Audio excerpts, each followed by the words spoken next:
Madura saat ini lagi viral dengan film Akeloy Production yang kemudian banyak sekali menimbulkan spekulasi. Mereka mengangkat tema terkait dengan guru tugas yang ada di pesantren-pesantren terutama di Madura.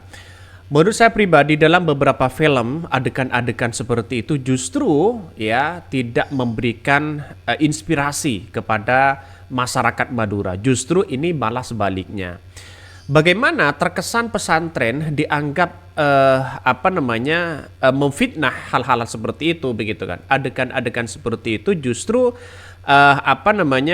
membuat resah bagi para pesantren-pesantren yang ada di Madura.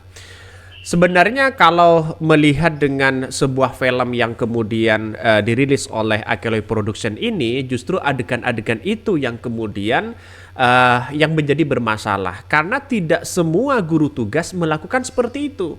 Kenapa? Ya, karena pada kenyataannya biasanya yang saya lihat guru tugas itu adalah menjaga alma mater pondok pesantren, menjaga etika, menjaga akhlak yang diberikan pesantren kepada guru tugas. Sebelum mereka berangkat, ya mereka diberikan pembekalan begitu kan, ya harus menjauhi larangan-larangan yang kemudian bersentuhan dengan perempuan. Saya kira kalau ada fakta ya yang kemudian menceritakan seperti itu kepada Akel Production itu bukan santri, tapi mereka adalah oknum, bisa saja seperti itu begitu kan. Karena kalau hanya sebatas sayang, suka begitu kan, pasti ada sebagai guru tugas kepada muridnya. Mungkin karena cantik atau bagaimana.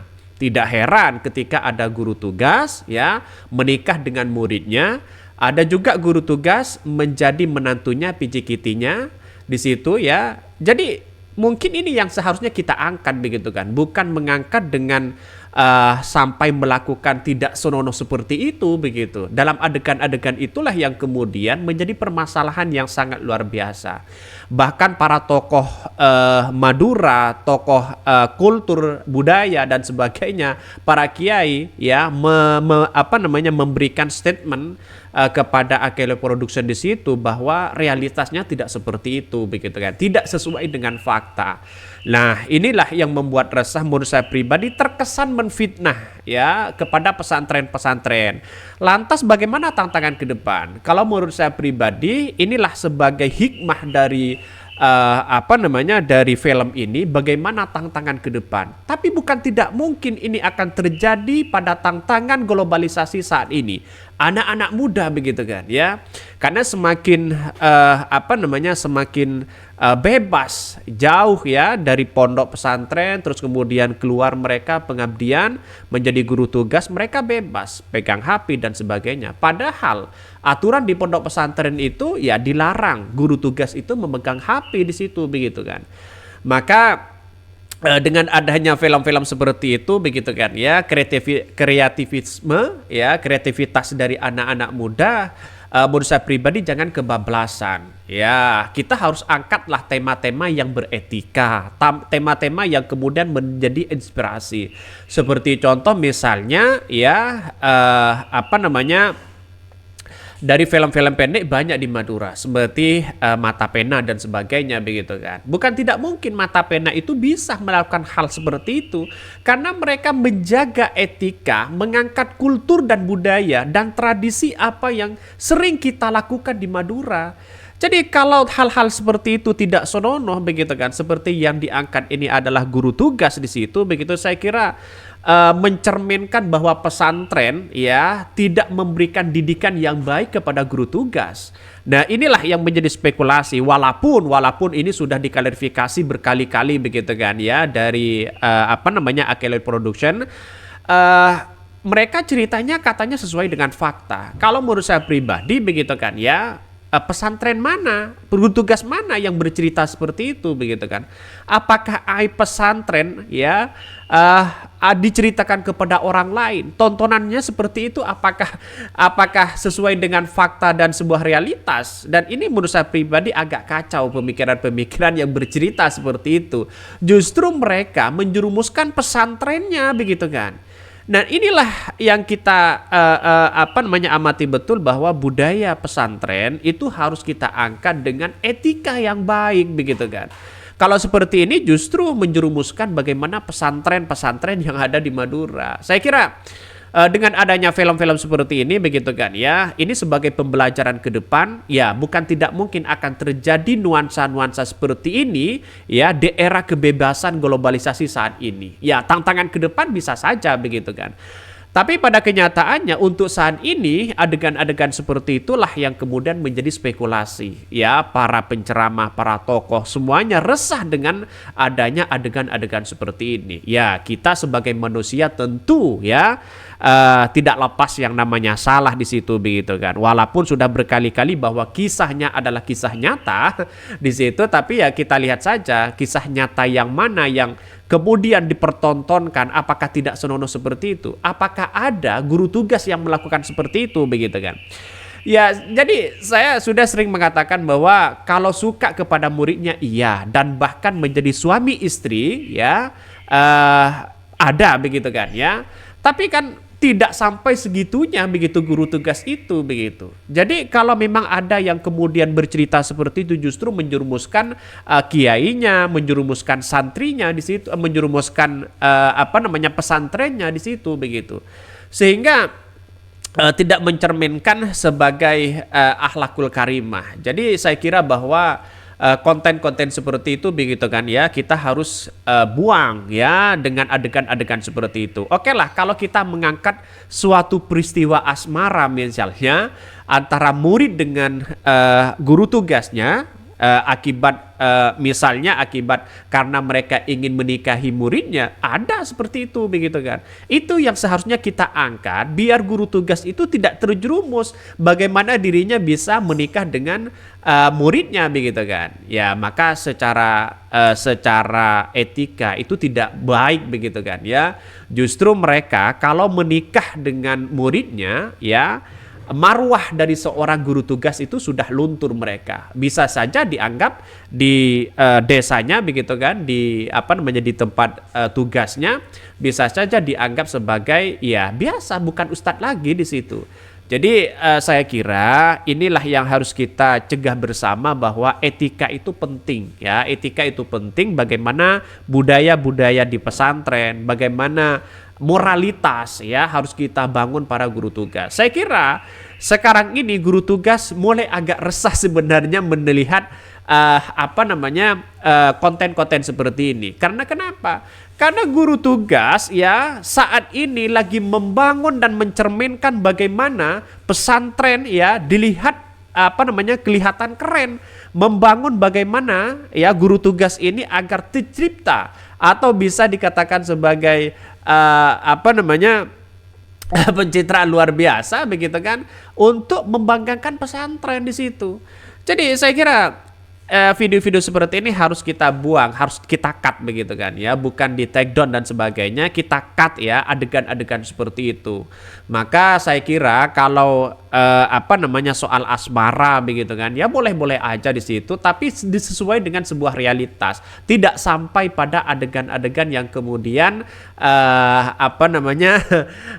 seperti itu begitu kan. Saya kira inilah yang kemudian bagaimana ke depan tantangan di pesantren-pesantren justru sekarang ini mulai resah begitu kan. Dan bahkan sebelum berangkat guru tugas biasanya dibekali dengan dengan materi-materi ke depan ya di masyarakat. Artinya masyarakat itu bagaimana bisa suka kepada guru tugas ya. Guru tugas mulai bersosialisasi ya, memberikan kontribusi terbaik ya sesuai dengan bidangnya masing-masing. Saya kira inilah yang kemudian sekarang ini ya cobaan bertubi-tubi Madura. Tapi inilah menurut saya pribadi ambil hikmahnya saja begitu kan. Hikmahnya adalah bagaimana cara kita tantangan ke depan. Jangan sampai ada dan kejadian seperti itu. Bagus sih sebenarnya sebagai inspirasi para pengasuh ya, para pemangku kebijakan di pesantren begitu kan. Harus berhati-hati betul.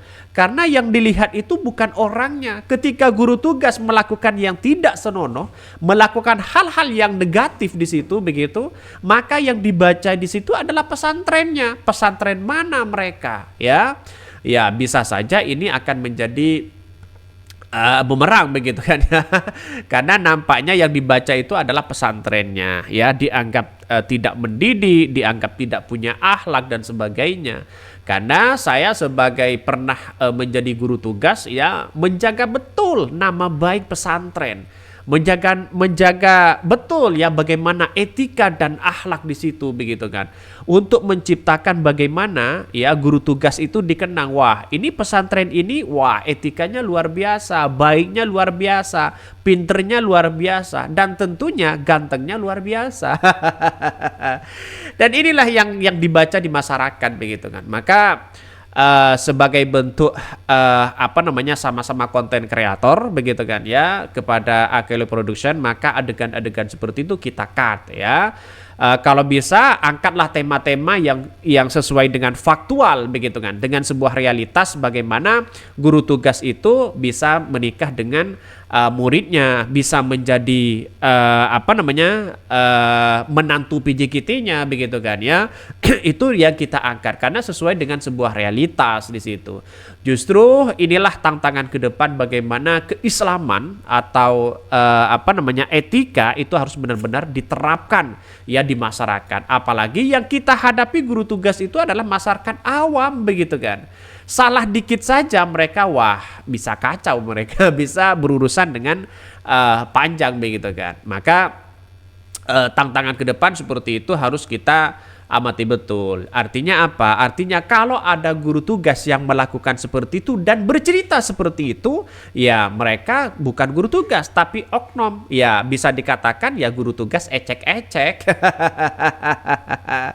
Ya hanya sebagai apa namanya, sebagai berkalung surban tapi hatinya busuk dan pengkhianat, ya ngapain begitu kan ya, mau melakukan seperti itu mending ya tidak usah tugas sana sini begitu kan. Maka pesantren ya ke depan tantangannya adalah harus benar-benar orang-orang yang kemudian ya teruji di pesantren untuk ya ditugaskan kepada daerah-daerah terpencil, daerah-daerah di pedesaan, ya harus benar-benar teruji di situ begitu kan. Ya kalau mondoknya 3 tahun misalnya 2 tahun tiba-tiba langsung menjadi guru tugas ya dihormati di masyarakat, maka pola pikirnya ya di zaman sekarang ya tidak berubah begitu kan.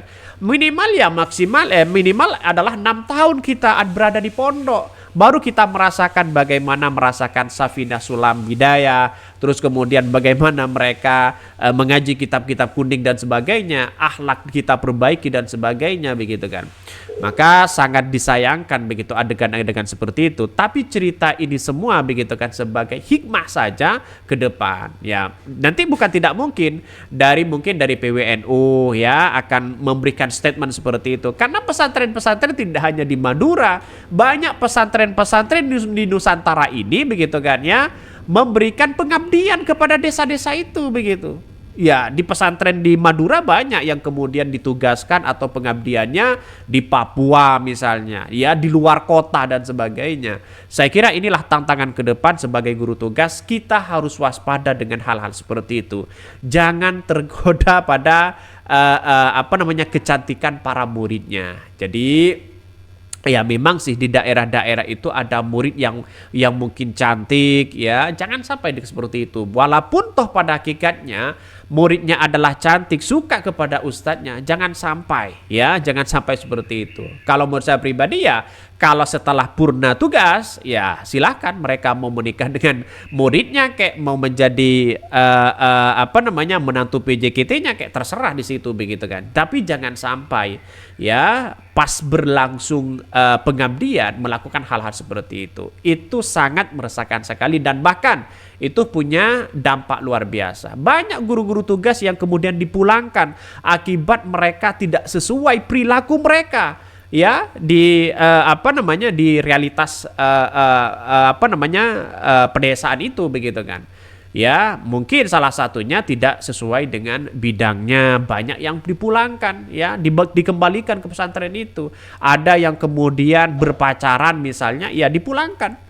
Jadi artinya apa? Artinya hal-hal seperti itu mari kita jaga bersama ya, bagaimana tantangan ke depan. Karena di era TikTokers ini begitu begitu banyak yang ditonton seperti itu, apalagi guru tugas pegang HP. Maka ini harus diperketat para pesantren ya, jangan sampai para guru tugas memegang HP di situ. Siapapun yang melanggar pasti ada begitu kan. Ya pasti ada.